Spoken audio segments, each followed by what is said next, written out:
मुद्दे पर आते हैं, वहां आपका कोई भी मुद्दा नहीं चला और अब विपक्ष वहां शक्ति प्रदर्शन कर रहा है, एकजुट हो रहा है।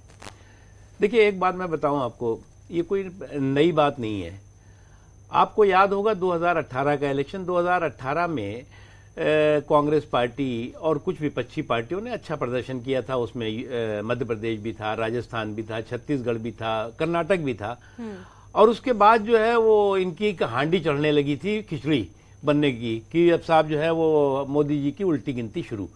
उधर मोदी जी की उल्टी गिनती ये गिनते रहे और जनता मोदी जी की सीधी गिनती करती रही। उसका नतीजा हुआ कि मोदी जी को जो है वो 2014 में 282 सीट मिली थी और 2019 में जो है वो 303 सीट दे दी जनता ने। लेकिन सर, इस बार तो हिजाब, हलाला और इसके अलावा हनुमान जी के मुद्दे पर भी जिक्र हुआ, लेकिन कोई भी मुद्दा काम नहीं आया।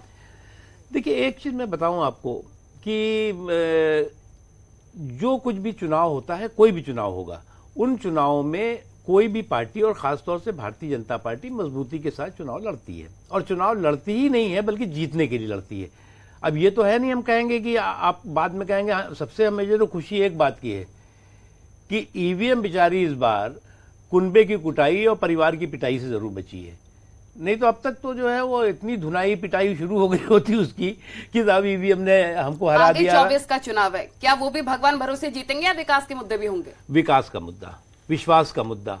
और जहां तक विपक्ष की बात है, देखो एक चीज बहुत साफ है, ये जो गठबंधन की गठरी है जिसमें जितने छेद हैं उससे ज्यादा उनके नेताओं में मतभेद है। पहले तो ये छेद को रफू करें, फिर अपने नेताओं के मतभेद को रफू चक्कर करें। इसके लिए उनको 20-25 साल और लगेगा। लेकिन विपक्ष ये भी कहता है कि जहां भी दूसरी पार्टी की सरकार बनती है, आप जोड़ तोड़ की शुरुआत कर देते हैं। कर्नाटक को लेकर भी ऐसी चर्चा है। अच्छा, आप एक बात ये बताइए, आपसे घर संभलेगा नहीं।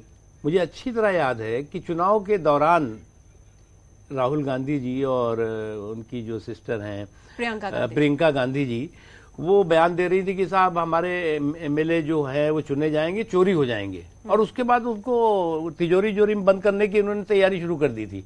वो तो बाद में एकदम सोचा कि अरे ये तो अब तो इतने नंबर है कि कुछ गड़बड़ नहीं होगी। यानी आपको अपने ही एमएलए पर, अपने ही इलेक्टेड रिप्रेजेंटेटिव्स पर यकीन नहीं है, विश्वास नहीं है। चलिए, अब आप